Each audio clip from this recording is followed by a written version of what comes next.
오늘 우리에게 주시는 하나님 말씀은 사도행전 19장 23절에서 41절 말씀입니다. 그때쯤 되어 이 도로 말미암아 적지 않은 소동이 있었으니 즉 데메드리오라 하는 어떤 은장색이 은으로 아데미의 신상 모형을 만들어 직공들에게 적지 않은 벌이를 하게 하더니 그가 그 직공들과 그러한 영업하는 자들을 모아 이르되 여러분도 알거니와 우리의 풍족한 생활이 이 생업이 있는데 이 바울이 에베소뿐 아니라 거의 전 아시아를 통하여 수많은 사람을 권유하여 말하되 사람의 손으로 만든 것들은 신이 아니라 하니 이는 그대들도 보고 들은 것이라. 우리의 영업이 천하여질 위험이 있을 뿐 아니라 큰 여신 아데미의 신전도 무시당하게 되고 온 아시아와 천하가 위하는 그의 위엄도 떨어질까 하노라 하더라. 그들이 이 말을 듣고 분노가 가득하여 외쳐 이르되 크다 에베소 사람의 아데미여 하니 온 시내가 요란하여 바울과 같이 다니는 마게도냐 사람 가이오와 아리스다고를 붙들어 일제히 연극장으로 달려 들어가는지라. 바울이 백성 가운데로 들어가고자 하나 제자들이 말리고 또 아시아 관리 중에 바울의 친구된 어떤 이들이 그에게 통지하여 연극장에 들어가지 말라 권하더라. 사람들이 외쳐 어떤 이는 이런 말을 어떤 이는 저런 말을 하니 모인 무리가 분란하여 태반이나 어찌하여 모였는지 알지 못하더라. 유대인들이 무리 가운데서 알렉산더를 권하여 앞으로 밀어내니 알렉산더가 손짓하며 백성에게 변명하려 하나 그들은 그가 유대인인 줄 알고 다 한 소리로 외쳐 이르되 크다 에베소 사람의 아데미여 하기를 2시간이나 하더니 서기장이 무리를 진정시키고 이르되 에베소 사람들아 에베소시가 큰 아데미와 제우스에게서 내려온 우상의 신전지기가 된 줄을 누가 알지 못하겠느냐. 이 일이 그렇지 않다 할 수 없으니 너희가 가만히 있어서 무엇이든지 경솔이 아니하여야 하리라. 신전의 물건을 도둑질하지도 아니하였고 우리 여신을 비방하지도 아니한 이 사람들을 너희가 붙잡아 왔으니 만일 데메드리오와 그와 함께 있는 직공들이 누구에게 고발할 것이 있으면 재판날도 있고 총독들도 있으니 피차 고소할 것이요. 만일 그 외에 무엇을 원하면 정식으로 민회에서 결정할지라. 오늘 아무 까닭도 없는 일에 우리가 소요 사건으로 책망받을 위험이 있고 우리는 이 불법 집회에 관하여 보고할 자료가 없다 하고 이에 그 모임을 흩어지게 하니라.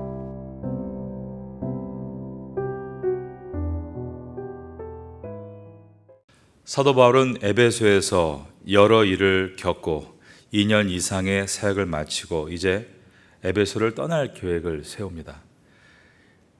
오늘 본문 위에 있는 21절에 보면 사도 바울의 앞으로의 계획을 볼 수 있습니다. 이 일이 있은 후에 바울이 마게도냐와 아가야를 거쳐 예루살렘에 가기로 작정하여 이르되 내가 거기 갔다가 후에 로마도 보아야 하리라 하고 사도 바울은 이제 2년 이상을 목회하고 있는 이 에베소를 떠나서 마게도냐와 아가야를 거쳐 예루살렘으로 가려고 작정했습니다. 바울이 왜 예루살렘으로 가기로 작정했는가? 이 내용을 고린도 전서를 보면 알 수 있습니다. 왜냐하면 바울이 에베소에서 2년 이상 머무르는 동안 고린도 전서를 기록했기 때문입니다. 그래서 고린도 전서를 읽어보면 바울이 왜 예루살렘으로 가려고 했는지 그 이유를 확인할 수가 있습니다. 여러분께 고린도 전서 16장 1절과 2절을 읽어드립니다. 성도를 위하는 연보에 대하여는 내가 갈라디아 교회들에게 명령한 것 같이 너희도 그렇게 하라. 매 주일 첫날에 너희 각 사람이 이를 얻은 대로 저축하여 두어서 내가 갈 때에 연보를 하지 않게 하라. 연보는 한자어로 버릴 연자에 돌보자입니다. 타인에게 되찾으려고 돈을 꿔주거나 이자를 바라고 주는 돈이 아니라 타인을 도와주되 버리는 마음으로 주는 돈을 뜻합니다.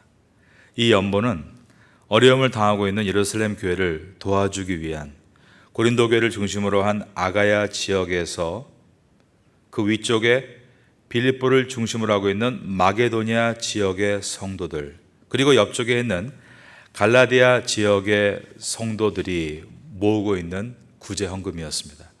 사도 바울은 예루살렘으로 가려고 했는데 그 이유가 가난으로 어려움에 처해 있는 예루살렘 교회의 성도들과 이웃들을 돕기 위해 그 돈을 가지고 가기 위해서였습니다. 여기서 배우는 것이 있습니다. 바울과 예루살렘은 가까운 이웃이죠. 나와 가까이 있는 이웃에 대한 사랑과 섬김입니다. 파테아 선교교회가 해야 될 일이 있습니다. 우선은 우리가 사는 지역인 이 박람훈군 넘게 너희 면 안에 살고 있는 어려운 이웃들을 돌아보는 것입니다. 그들을 사랑으로 섬기는 일이 1차적으로 파테아 선교교회가 해야 될 일입니다. 노약자와 장애인들과 고아들을 사랑하고 배려하고 섬기는 일을 해야 하는 것입니다.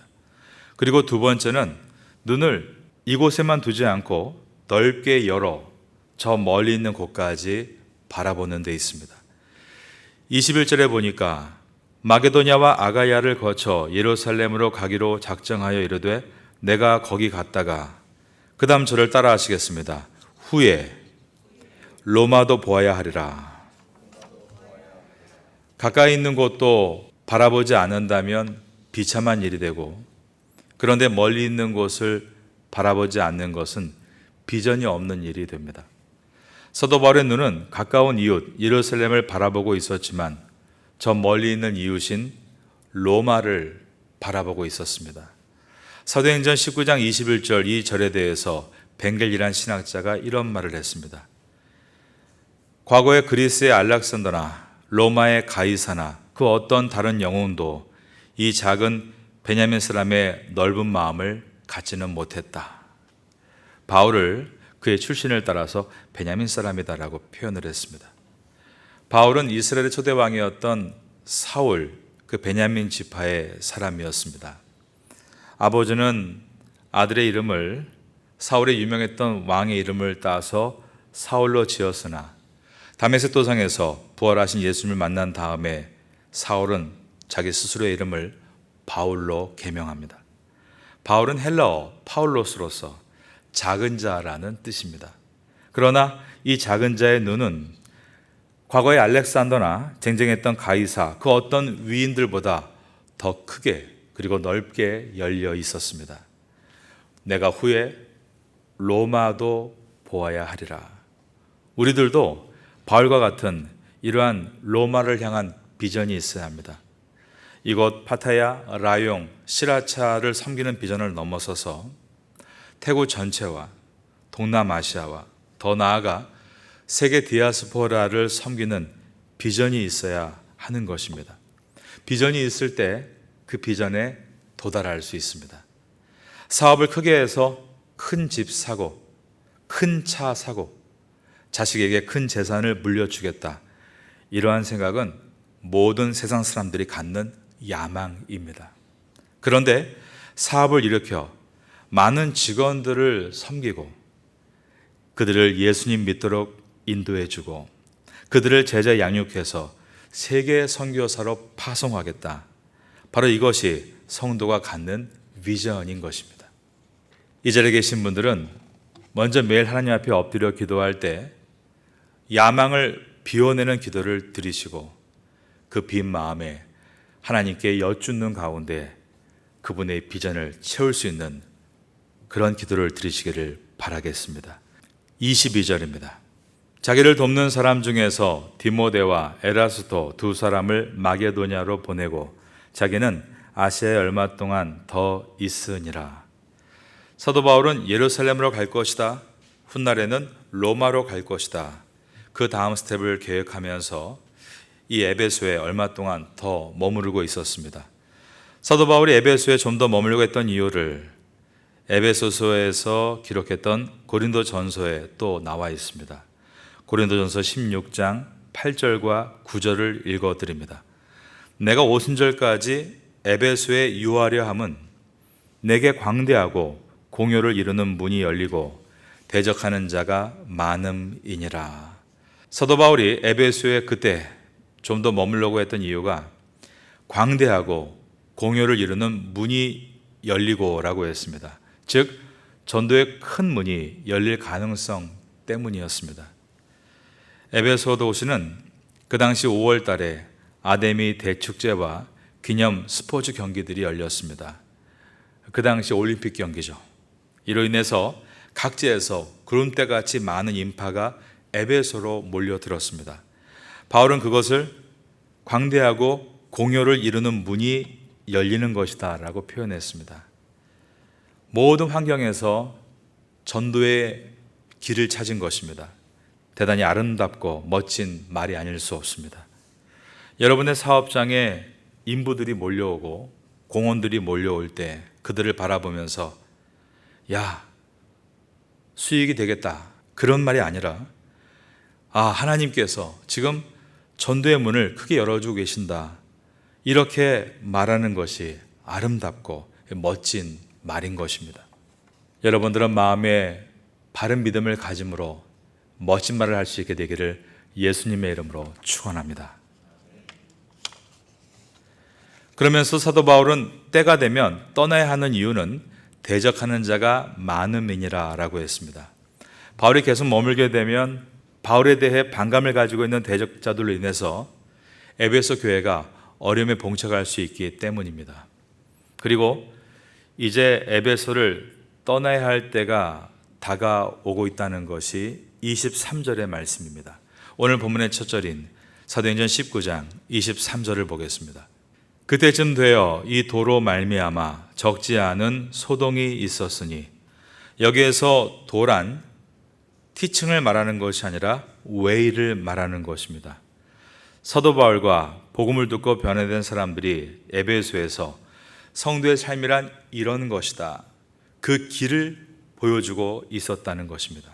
그러므로 도시에 큰 파장을 일으켰습니다. 우리는 예수 그리스도의 도, 즉 길을 보여줌으로 도시에 파장을 일으켜야 합니다. 교회는 세상에게 물음표를 던질 수 있어야 합니다. 도대체 저 사람들이 믿는 예수님이 누구시길래 저렇게 변화될 수 있단 말인가? 이 질문을 만들어낼 수 있어야 합니다. 그런데 요즘 보면 교회가 세상에서 물음표를 주는 것이 아니라 따옴표를 적용할 때가 많습니다. 세상의 길을 교회가 인용하려 하는 것입니다. 세상적인 방법이 교회들 안에 쏟아져 들어오는 것을 보고 있습니다. 세상이 변하기 때문에 교회도 변화되어야 한다. 그 말은 틀린 말은 아닙니다. 그러나 교회가 점점 세상에 동화되어 갈 뿐 세상의 변화를 주지 못한다면 이것은 그 시대를 어둡게 만드는 것입니다. 교회는 세상을 따라가는 곳이 아니라 세상이 변화되도록 파장을 불러일으키는 곳이 되어야 합니다. 그런데 그 파장은 티칭, 가르치는 것만으로 되는 것이 아니라 웨이, 우리가 그 그리스도의 길을 따라가는 삶을 가지고 있을 때 파장이 일어나는 것입니다. 우리가 말하는 것 중요합니다. 우리가 예수님의 십자가를 말로 증거하는 것 중요합니다. 우리 회사에 있는 직원들에게 말로 증거할 수 있어야 합니다. 그래서 언어도 배우고 짧은 문장을 가지고 수화도 배우고 그렇게 말로 복음을 증거하는 것입니다.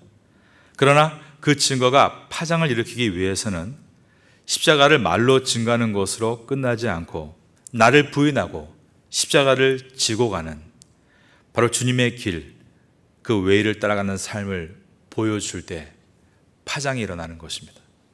24절을 보겠습니다. 즉 데메드리오라 하는 어떤 은장색이 은으로 아데미 신상 모형을 만들어 직공들에게 적지 않은 벌이를 하게 하더니, 데메드리오라는 어떤 세공업자가 있습니다. 은으로 아데미의 신상을 작은 시니어처로 만들어서 직공들, 즉 숙련된 기술자들에게 꽤 많은 돈을 벌게 해주었다라고 되어 있습니다. 아데미는 그리스 신화에 나오는 제우스의 딸입니다. 이 아데미를 섬기는 것으로 에베소가 굉장히 유명했습니다. 데메드리오와 숭례공들은 이 아데미 신전을 미니어처에서 만든 작은 축소판을 팔아서 상당한 경제적 이익을 얻고 있었던 것입니다. 요즘에도 우상 액세서리를 만들어 파는 사업은 매우 큽니다.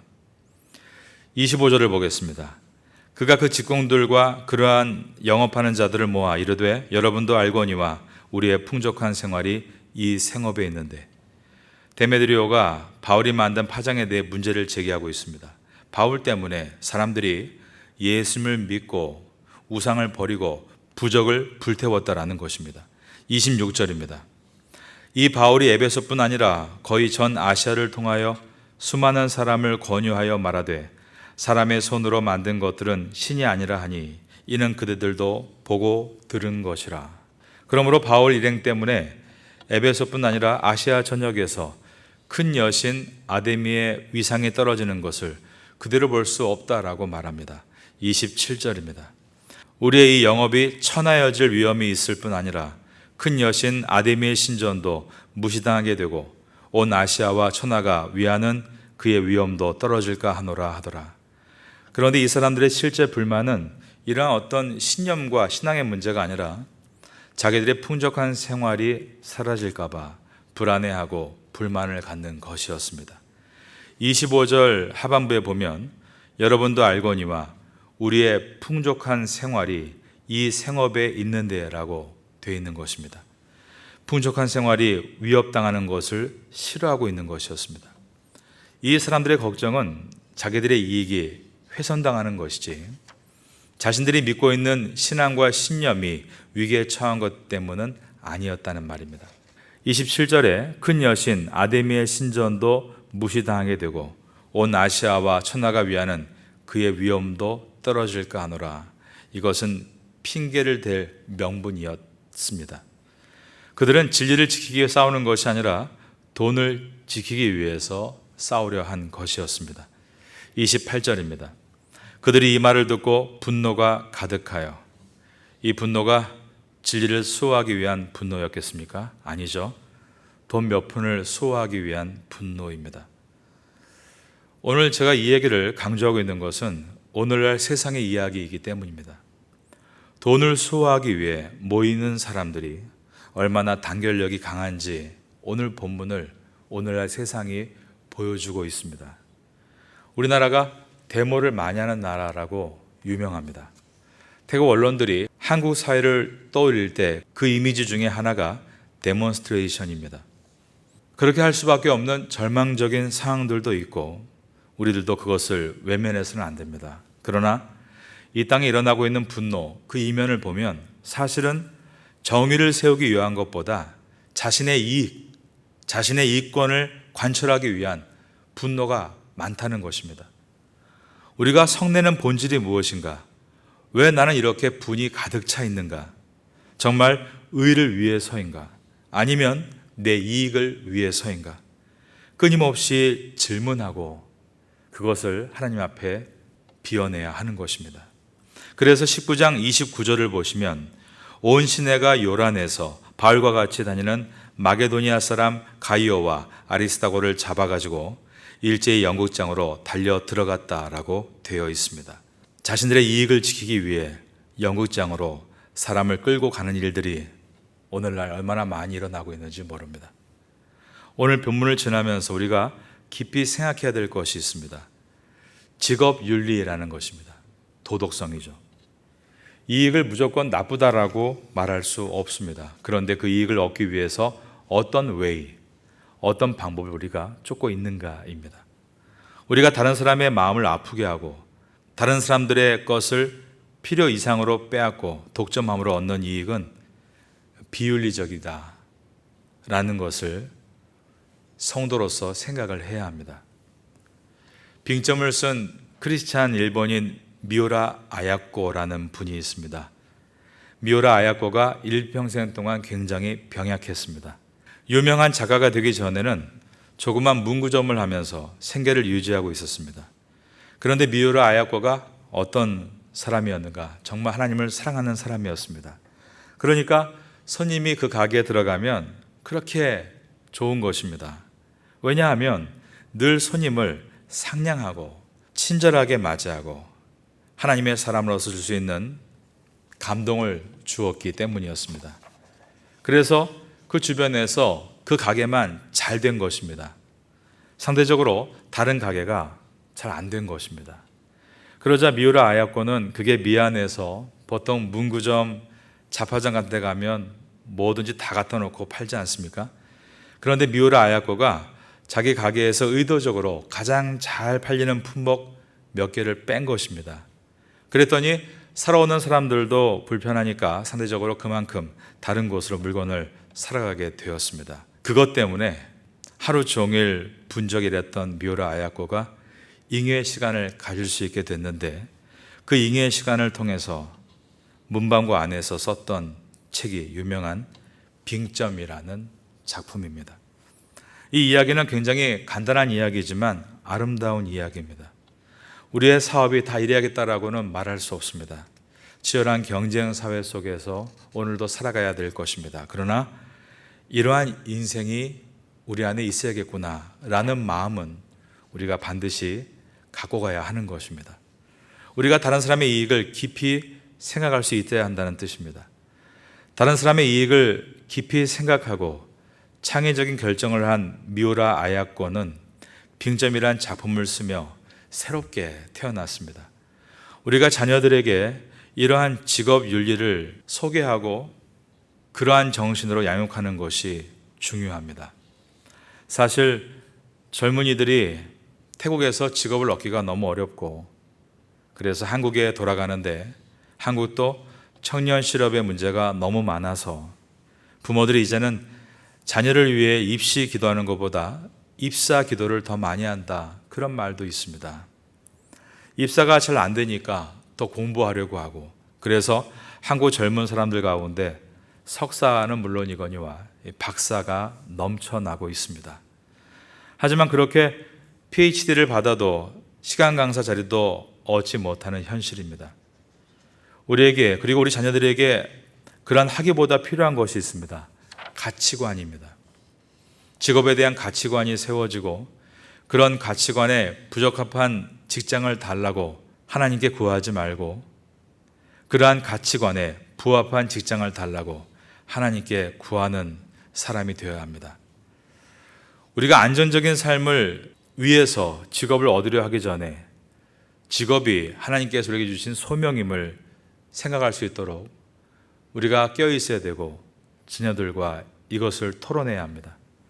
직업은 단지 돈을 벌어서 호구지책하라는 정도의 주신 시간이 아니라 일생의 많은 시간을 직업을 통해 소모하고 있는 그 목적이 무엇인지를 깊이 돌아볼 수 있어야 하는 것입니다. 하나님께서 우리에게 주신 소명이라는 차원에서 직업을 이해하게 되면 직업과 성도의 삶이 얼마나 밀접하게 연결되어 있는가를 알게 됩니다. 세상에서 젊은이들은 직장을 구할 때 세 가지를 생각하고 있습니다. 첫째가 무엇일까요? 당연히 샐러리, 월급입니다. 얼마를 주느냐. 이것에서 자유스러운 사람은 없을 것입니다. 두 번째는 안정입니다. 얼마나 이 직장이 나에게 안정을 줄 수 있는가. 20년, 30년이 지나도 장래성이 있는가. 세 번째가 인정입니다.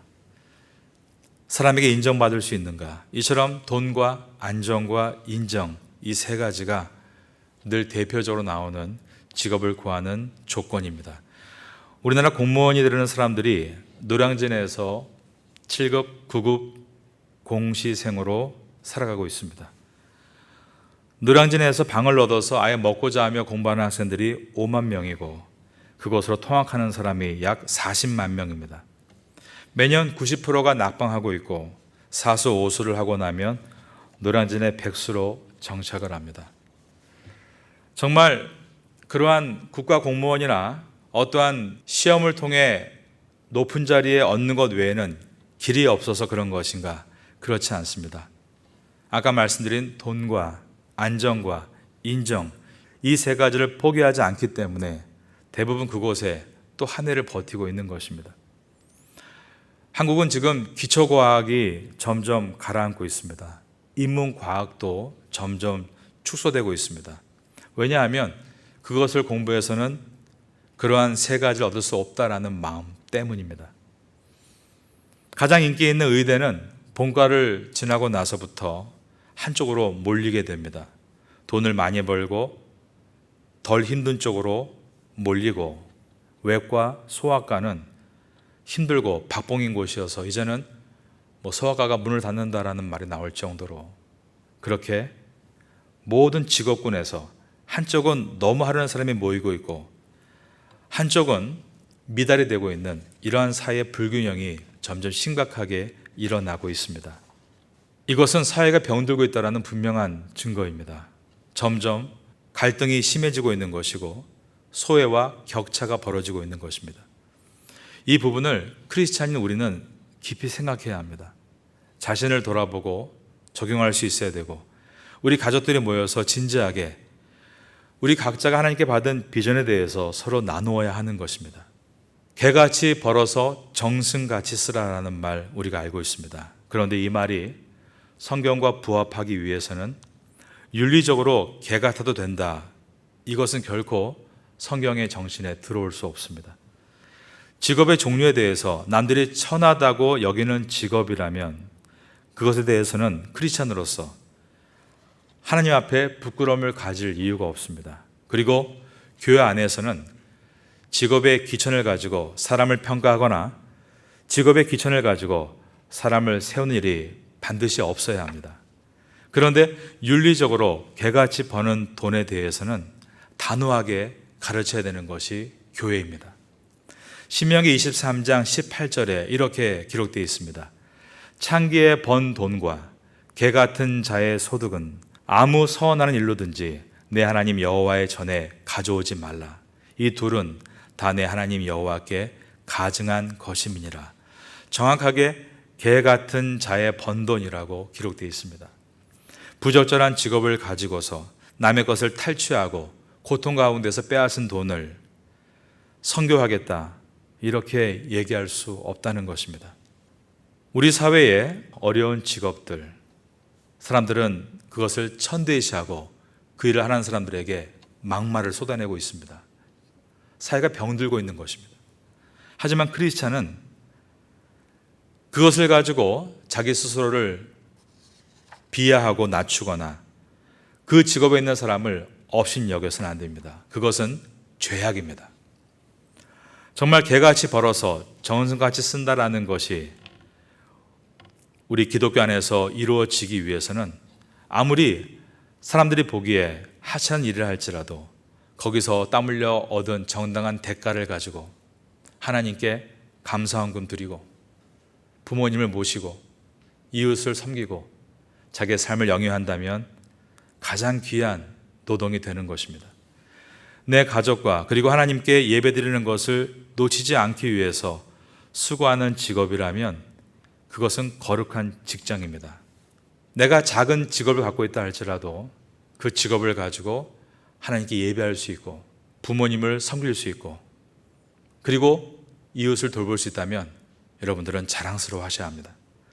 에베소 도시에서 데메드리오와 같은 이러한 사람들, 비윤리적이고 욕심이 가득한 사람들, 그 돈을 가지고 큰 집, 하우스가 아니어도 비록 우리의 삶에 작은 돈을 가지고 행복한 가정, 홈을 이루어 살 수 있다면 바로 그것이 가장 경건한 성도로서 살아가고 있는 모습인 것입니다.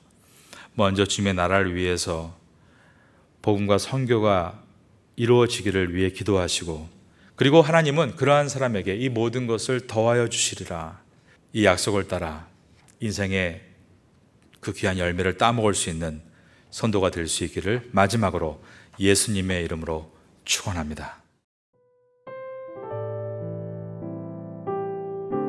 지금은 함께 기도하는 시간입니다.